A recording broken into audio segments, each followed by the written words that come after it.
Run for social justice మరి ఐక్యంగా ఈరోజు అయిందంటేనే విజయానికి దగ్గరలో ఉన్నటువంటి అర్థం.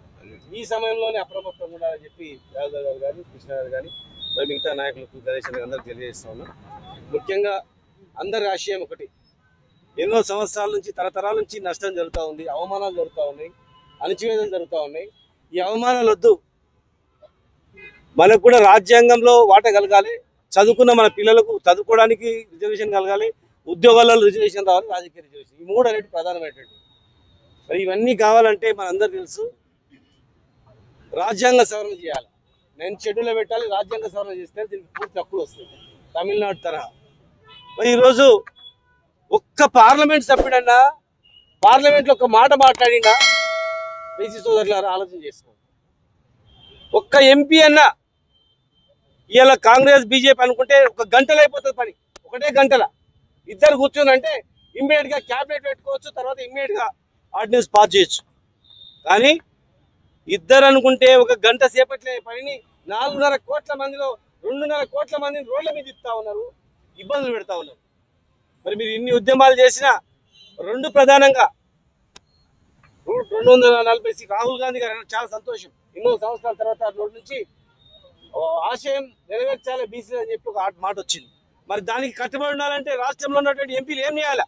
మౌనంగా ఉంటే అవుతుందా? ఢిల్లీలో ధర్నాలు చేయాలా, ప్రధానమంత్రిని కలవాలా, రాష్ట్రపతిని కలవాలా, అవసరం అనుకుంటే అక్కడ ఎంపీలందరూ అమలు చేయాలి.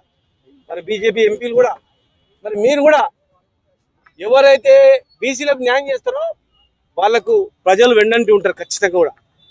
ఇది దేశవ్యాప్తంగా 80 కోట్ల జనాభా ఉన్నటువంటి ఈ జనాభాకు ఎన్ని అవమానాలు ఉన్నాయి దేశంలో, ఎన్ని అసమానతలు ఉన్నాయి ఈ దేశంలో, ఎన్ని ఇబ్బందులు ఉన్నాయి రాష్ట్రంలో. చూడండి, స్వతంత్రంగా ఎదిగినటువంటి వాళ్ళకు కూడా అడుగడుగున అవమానాలు తప్ప ఏది లేదు.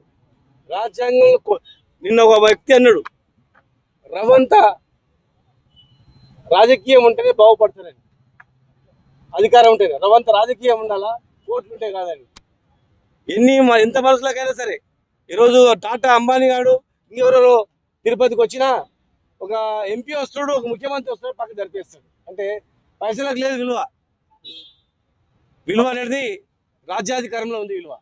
కనుక ఈరోజు రాష్ట్ర ప్రభుత్వానికి కేంద్ర ప్రభుత్వానికి తెలియజేస్తా ఉన్నాం, బీసీలను మోసం చేయకండి, దయచేసి తడిగుడ్డ పెట్టి కోయకండి.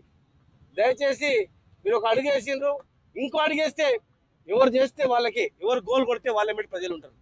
దయచేసి మోసం చేయకుండా పార్లమెంట్లో బిల్లు పెట్టేటట్టు ప్లాన్ చేయండి. మేమందరం ఏ త్యాగాలకైనా సిద్ధం, అందరం కూడా ఇక్కడ ఉన్న వాళ్ళందరం కూడా.